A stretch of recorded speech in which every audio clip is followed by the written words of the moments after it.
Go, go, go, let's get it. I'm a trapping fanatic, that shit automatic, so I cannot turn it on or off. Bitches all on my dick, then she hop on my dick, I'm like, why you keep hopping on and off? Yo, bitch all on my dick, she be doing the most. I tell her, little bitch, she so extra. And my gun up on me, but not run up on me. Niggas, they wanna fight, they some wrestlers. Itachi, hearing these words from the boy's mouth, was shocked to know that Naruto even knew who this was. Itachi ignored the question and tried to perform a jutsu, but he wasn't able to. Even his Sharingan turns itself off. He looks back at Naruto to see his dark chakra leaking from his body. Is he similar to him? I thought he was only the nine-tailed Jinchuriki. I didn't know he possessed this type of ability as well. Itachi jumps back and Kisame rushes at Naruto blindly. He swings Samehada, but Naruto blocks the blade with his bare hand and stabs Kisame with his own blade. When the two make eye contact, Kisame was shaken to his core by Naruto. Before he could do anything else, Itachi kicks him back and Darui tries to jump into the battle, but Naruto attacks him in a mysterious voice then begins to speak. Stay out of my battle. Naruto then pulls out his second blade, and the darkness begins to cover the other side of his body as well. Naruto flies towards the two Akatsuki members, but Itachi used a smokescreen to help them escape from the area. As they run, Naruto was flying right behind them. He began to slow down and look down at himself. Damn it, Naruto. This weak body of yours is pissing me off. The darkness from his body would slowly fade away as Naruto falls to the ground, passing out. When his team catches up to him, he was fast asleep and his body felt weaker. Days then go by until Naruto wakes up once again. When he opens his eyes, he looks at his right arm to see the tattoo still there. So, it wasn't a dream. Libe really took over in that moment. But why? Naruto contemplates what he should do in this moment and how he should go about becoming stronger. This is when his father and uncle walk into the room. They were happy to see him awake, and Naruto explains what had happened. The Raikage then decides to ask him, how do you plan to get stronger from here? Naruto looks at his swords and begins to speak. From the beginning, I've worked on my technique and combat skills in a way to become useful and to learn how to fight. But all of that means nothing if my body cannot keep up with my mind and abilities. I think that's the reason I can't handle any more of my hidden power, because of how weak my body is. So, I'm gonna train my physical body before I do anything else. The Raikage smiles. Then you'll look like a real man soon. I'll have someone assist you in your body training. I expect you to complete this training within 2 years. Naruto nods as they would leave the room, and he grabs his blade and speaks to Libe. I'm gonna become stronger so we can take down the masked man together. A time skip will then happen from here, as the next time we see Naruto, he had much more muscle and he was a little taller. His physical strength far exceeded that of a regular shinobi. When we see him, he was actually training within the Leaf Village with Rock Lee and Mike Guy, as each group often visited the other to help in Naruto's training. And this proved to be very beneficial for both villages. Rock Lee was in the second gate, and Naruto was able to keep up with him, going back and forth with punches. They traded heavy blows as each hit knocked them off their balance. Lee throws another punch that Naruto barely dodges, landing a knee to his stomach. Lee then has the wind knocked out of him for a moment, but he doesn't stop. He uses his shoulder to flip Naruto behind him, and then he jumps off into the air, going back down at Naruto, performing a leaf hurricane. Naruto matches this attack by coating his fist with anti-chakra to amplify his strength. When the two fighters clash, shockwaves are sent around the area. With each one of their strong attacks, craters were being left in the ground. This went on for hours until Naruto's personal advisor, who comes with him, tells him that they need to head back as his training is complete for the day. Naruto thanks Bushy Brows and tells him he'll be back to visit soon. Naruto and his advisor depart from the Land of Fire and begin their journey back home. As they travel, they run into a rogue shinobi kidnapping children. Naruto takes them down with ease and asks them who they were working for. They give Naruto the name Orochimaru, which causes him to smirk as he's heard many stories from the Leaf Village on how Sasuke had left. This is when he tells his advisor to go on ahead without him. Sir, I don't think that would be wise for you to take action on your own. Oh, I know. I'm just going to say hey to an old friend, actually. Within the base of Orochimaru, Sasuke was training with Team Taka. This is when they all felt a strange pressure in the area. Sasuke then turns to see Naruto sitting down. So, you actually managed to get a little stronger. That's good. Naruto, how did you get in here? Suigetsu then rushes at Naruto blindly while Sasuke shouts out for him to stop. He swings the executioner's blade, but Naruto catches it with one hand. Well, that solved one of my problems. I'll be taking this. He then punches Suigetsu back and keeps hold of the blade. Team Taka then watches as the blade turns black and red, and they see a horn grow from Naruto's head as well.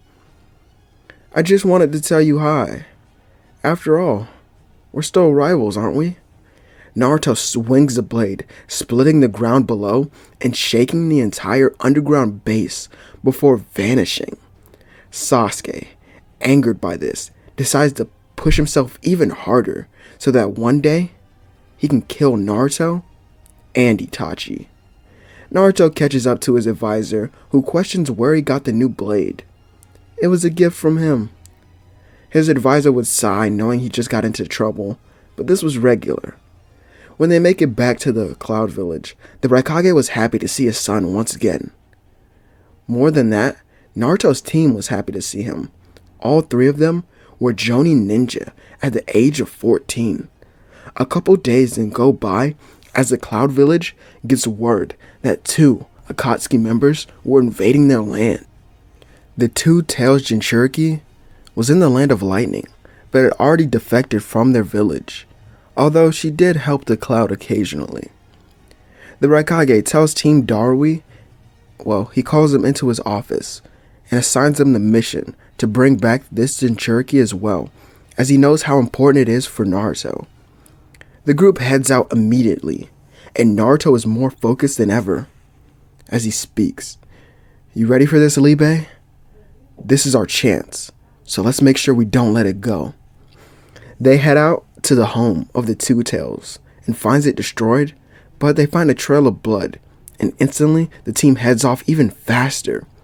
Yugito was surrounded by Hidan and Kakazu. As Hidan's scythe was about to slice her head off, it was blocked by the blade of Naruto. Who the hell are you? The one who's gonna kill you. You can try it, brat. Naruto pushes him back, and the rest of his team guards the Two-Tails Jinchuriki as Darui would speak up. We're bringing you back to the Cloud Village. As Darui begins to patch up her injuries, he asks his team to defend them. Omui and Karui rush at Kakazu. Karui enters her white lightning mode and begins to blitz the Akatsuki member, slamming her knee into his face. Her leg would then be grabbed, but Omui uses black lightning to cut her leg free, slicing off the arm of Kakazu. Hidan will be shocked at Naruto's physical strength, but he believes that's his limit as a shinobi. Is that all you got? The Cloud really has some muscle-headed weaklings. They can't do any more but get stronger than that. Naruto then cracks his neck, and his sensei says to at least try to leave him alive. Hidan, overhearing this, says that nothing can kill him. Oh, is that so? That makes this a whole lot easier, as I don't have to hold anything back. 2 horns then grow from Naruto's head as his hair completely goes black with wings. His arms are completely covered in darkness, but it wasn't an armored plate. No, this was a very incomplete Devil Union mode, but this form that Naruto was now in was sustainable for long periods of time. The power output was also impressive, but pales in comparison to the real thing. Hidan takes a step back while looking at this new version of his opponent. Why the hell does he have that power as well? Naruto then vanishes, and Hidan, well, he's lifted into the air, but he wonders why. He then notices that he was pretty high above ground, as he sees Naruto behind him and gets sliced in his back before crashing back into the ground. He then looks at Naruto as he slowly begins to walk towards him. This kid, he's a monster. I'm gonna ask you one time, so you better answer. Where's the masked man? Hidan opens his mouth and swings his blade, believing this will be the perfect opportunity, but his arm was cut off instead. Wrong move. But I'll give you one more chance to answer the question. You can forget it, kid. There's no way I'm telling you anything. Naruto's eyes, well, he closes them and begins to speak to himself. Go ahead, Libe. It's your turn now. Naruto's eyes completely go dark with only small amounts of red in his pupils as the anti-chakra explodes into the sky, making the area and the sky dark. Hidan would try to stab his scythe into him, but Naruto, well, he tanked the hit somehow and kicked Hidan back while also picking up his blade. The scythe is then covered in darkness as it begins to become one of Naruto's weapons. Hidan tries to attack with only one arm, but he poses no threat. Libe then blocks all the attacks, and he rips out his other arm and then his head, only for him to still be talking. As Libe would smirk, he throws the head into the sky and summons all of the blade that Naruto has gathered so far as he cuts his head into multiple pieces while also destroying his body as well. Yugito was shocked, wondering what the power that Naruto was using was, but Darui begins to explain. Naruto was destined for greatness from the moment that he entered our village.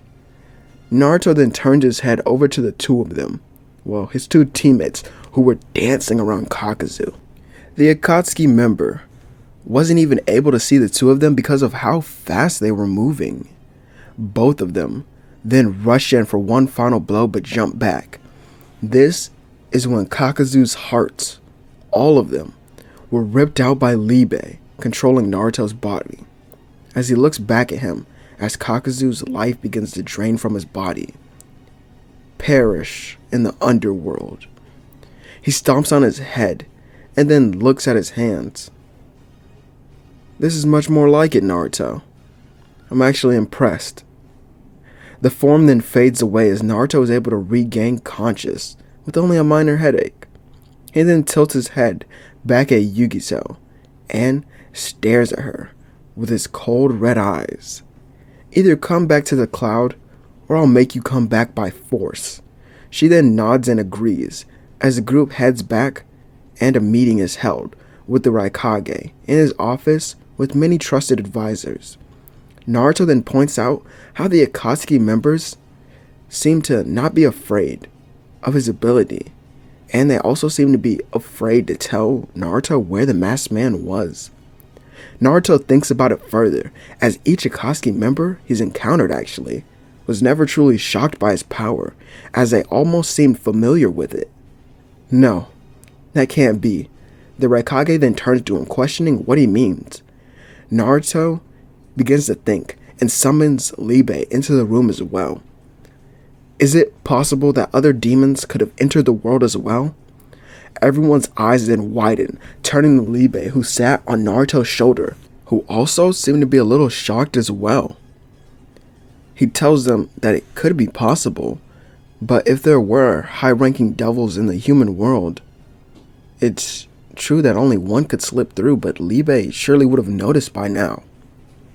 We then go over to the masked man to see him alone with Nagato and Itachi. Nagato's real body was here, and he seemed to be in his prime, as he wasn't skinny or shriveled up. His body seemed to be in perfect condition, but how? As no history has truly changed. And Itachi, he seemed different as well.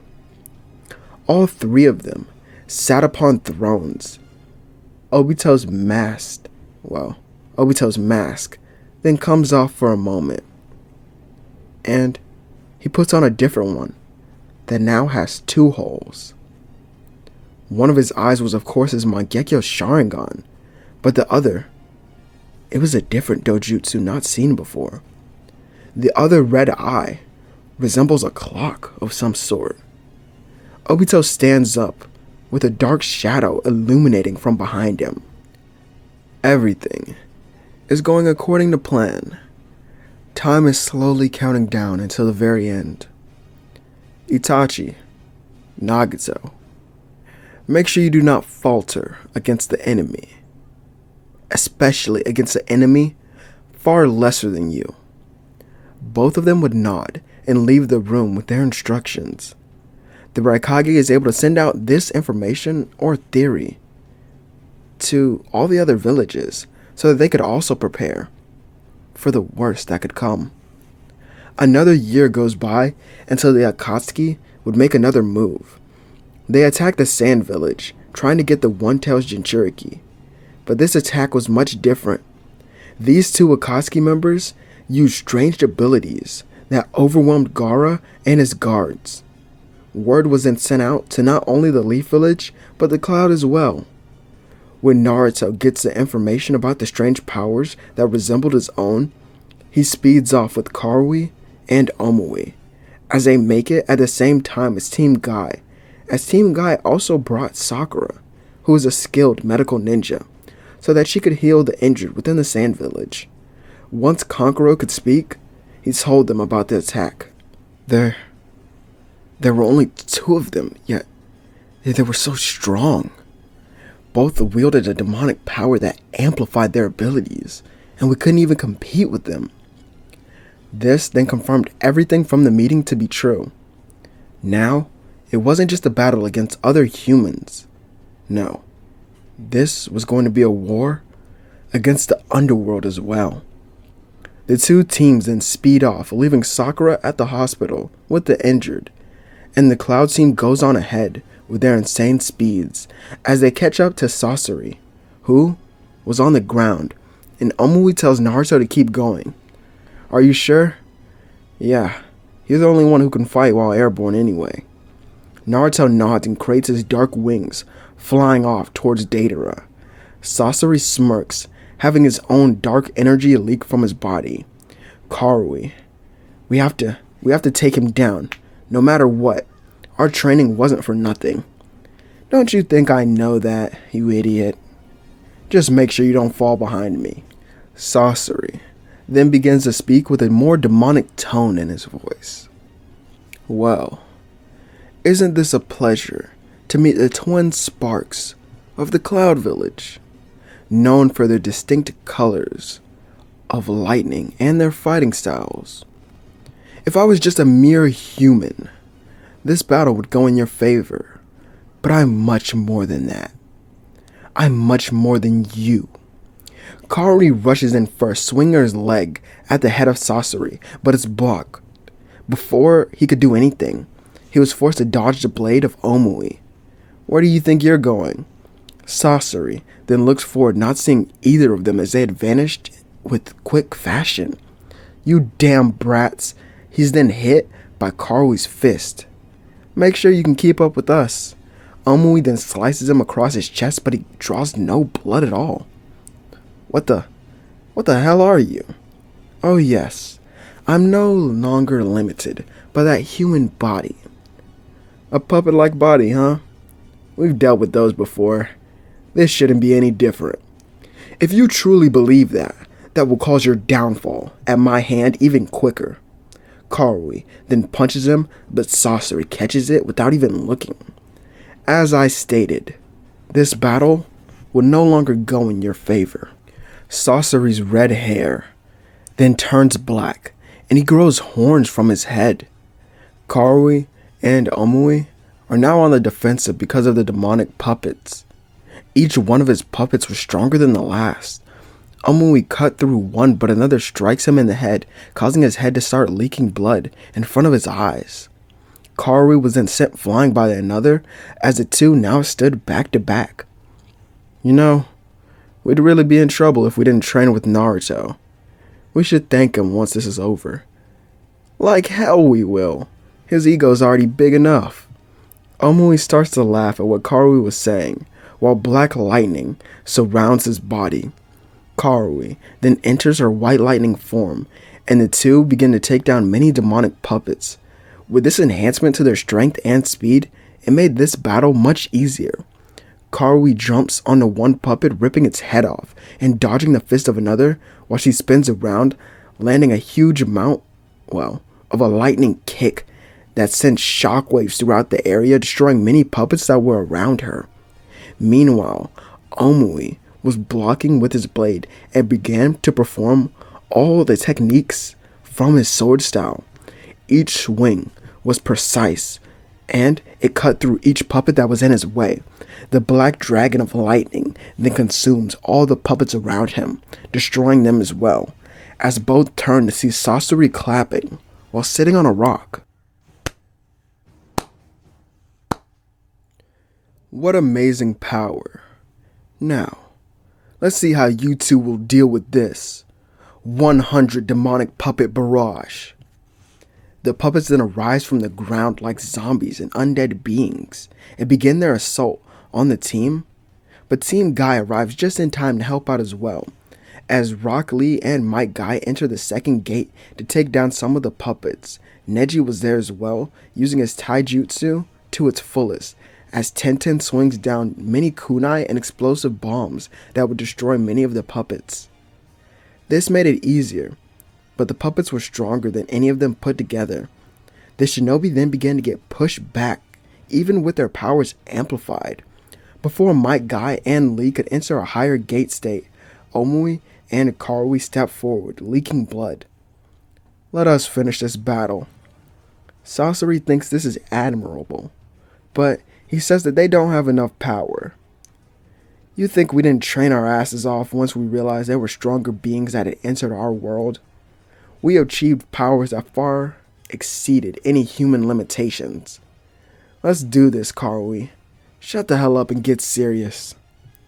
Omui and Karui's respective lightning began to erupt into the sky. While flying closer to Datara, he turned around, Naruto that is, wishing their opponent luck for survival as he speeds up faster to catch up before it's too late. The black and white lightning is then condensed down into their bodies as they were both in new forms. Karui's white lightning, her claws were sharper on her hands and boots, as she also had a white lightning tail now. The lightning also ran throughout her body and began to glow, shining. Her eyes were also a pure white as well, as it seemed as if they had no pupils. Omui's new form was astonishing. A black lightning samurai armor appeared around his body, as his blade was no longer metal. It was purely lightning that shined out and began to glow brighter the tighter he held it. The two spoke no words as they blitzed all the puppets around them, destroying them before appearing on each side of Sasori and cutting through him. Damn it. How were they doing this? As Sasori split up into pieces, he was holding his body together with a black energy. Karui then sends a kick towards him, knocking him off balance as well. As Sasori was falling down, Darui then used his lightning blade to cut off one of his arms. Sasori then catches them off guard by moving his severed limbs to attack them, but each limb was blocked by Might Guy and Rock Lee, who were now in the third gate. Omui and Karui knew they had to finish him off in one swift attack. Omui jumps back and condenses all of his lightning into the blade, as it turns into a dark blade that resembles the Darksaber from Star Wars in a way. While Karui began to create an electric dome and surrounded herself in it. Both then jumped forward from each side of Sasori and strike through his demonic heart, killing him instantly. This battle is over. Karui then turns to Omui, saying that she got the last hit in, but Omui says his blade definitely sliced the heart in half. Each of their forms then began to fade away as they continued to argue. Might Guy would then interrupt them asking about Naruto, and this shifts them right back into gear. That's right, he went on ahead. Let's hurry up so he doesn't have all the fun. The group then rushes off in Naruto's direction, as we go over to Deidara to see him still flying to the location with the one-tailed Jinchuriki. But he sensed something was off. A black blur then speeds past him, as now Naruto was seen standing right in front of him. Oh, it's just you, Naruto Uzumaki, the flaw of this world. I've already been warned about your abilities, but they won't work against me anyway. Deidara sends out clay bombs towards Naruto, who cuts them down, not knowing what they do, but this caused them to explode right in front of him. The smoke clears and we see Naruto standing there with only minor injuries. I wonder just how long you can keep that up for. Just try and dodge them. More and more clay birds and different creatures fly towards Naruto, who cuts them down, causing them to explode right on his body with direct impact. Through the smoke, a large sword then flies right next to his ear, and it cuts it off, and as it does so, the handle is grabbed by Naruto, who appears behind him, swinging the blade through the clay dragon, cutting down Gaara, who begins to fall down. He then caught Gaara and left him there on the ground, as Deidara would fly down as well. Naruto then tilts his head back. Hey, let's go fight somewhere else. You do not order me around. Naruto appears right in front of him, and he does a kick that sends him flying into the forest that was far away. He lands against a rock and coughs up a little bit of blood. Damn, he was right, this kid is a monster. Deidara slowly stands back up while watching Naruto in his demonic form walk towards him. Go ahead. I already know about you having a devil as well, and I can sense it. Deidara seems surprised that Naruto knew this and the fact that he could sense it, but Deidara couldn't do the same for him. Maybe it was due to the abilities of Naruto's devil that he couldn't sense it, but it didn't matter, as he didn't waste any time turning into a devil or assuming his transformation. Naruto could feel this immense change, but he really couldn't guess any of his innate abilities. More clay then comes at Naruto, who decides to dodge this time. These explosions were much larger than the ones before, and Naruto ducks down under a kunai as well. Faster than I thought. The next time you won't be so lucky. Naruto kicks him in the chin, sending him flying into the air, but wings then appear on his back as well. This is when a giant clay dragon is sent down at Naruto. As it gets closer, Naruto smirks, slicing through it, and this slice flew off of his blade and cuts Deidara across his chest. How did you? Deidara then realizes that Naruto now stands behind him while also flying in the air. He tilts his head back looking at him. Just because you have a devil as well doesn't make us equal. In fact, you're still far below me. Deidara then flies up higher into the skies, sending down more explosions at Naruto. Naruto equips his two smaller katanas and fully transforms into his imperfected devil union. After another year of training, he actually would have access to a stronger form of his devil union. The horns then appear as Naruto is covered in a more slim-like armor. The mask then covers his face, only leaving his eyes to be seen. He holds both of his blades tight and begins to fly up towards Deidara.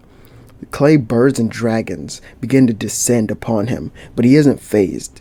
He cuts through the clay bird on his right and then uses his other blade to cut through the dragon. These explosions don't even faze Naruto, who continues to bleed from his hands and head as he goes up higher towards Deidara. He keeps moving higher and higher, slicing down anything in his way. However, this is when Deidara reveals his true ability. Since they were so high up into the sky, the atmospheric pressure was different, and because they were so far away, Deidara didn't have to worry about getting caught up in his own explosions. As now, he had the home field advantage, and he was able to create explosions from thin air without the use of clay at all. Deidara then begins to yell out, "Try and dodge this, you mongrel!" Deidara waves his hands, causing hundreds of explosions around Naruto, who was forced to dodge as much as he could. Deidara begins to laugh uncontrollably while exclaiming, his art is one that cannot be defied by someone like Naruto.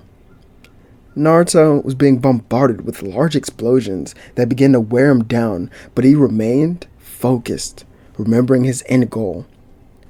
If I die here, then who's gonna kill the masked man? Let's show him what we can really do. Demonic blade technique, devouring dance. Deidara looks down and his jaw drops at what he sees. No, that can't be possible. How could someone have a strong technique like this, and to this extent? We look down at Naruto to see hundreds of floating swords around his body, as they all shoot up towards Deidara, who uses his explosions to block some of them. However, these blades could not be destroyed that easily. Naruto swarms Deidara and then surrounds him with his blades, as Deidara twists and turns, seeing that he could not fly anywhere to escape, as the blades covered every inch of everything around them and made the area seem darker. Deidara looks at Naruto, who just waves his hand with a smirk on his face and swings it down. One by one, each of his demonic blades stabs itself into the body of Deidara. He tries to fly away, but his wings are stabbed as well, constricting him. Naruto then rushes at him with the final two blades in his own hands. He slices off the head of Deidara while also cutting through his demonic heart, killing him. The blades in Naruto's hands began to vanish as his form would slowly fade away as well, reaching its limit. Back on the ground, Gaara had been found by the Cloud and Leaf Shinobi. They awaited for Naruto's return, as Karui and Omui said that they could sense his power in the sky. This is when the yellow-haired teen began to descend to the ground, injured and bleeding. Naruto gets rid of his wings and slowly begins to walk towards them with a smile on his face. Looks like you guys had better luck than me. Anyways, mission complete.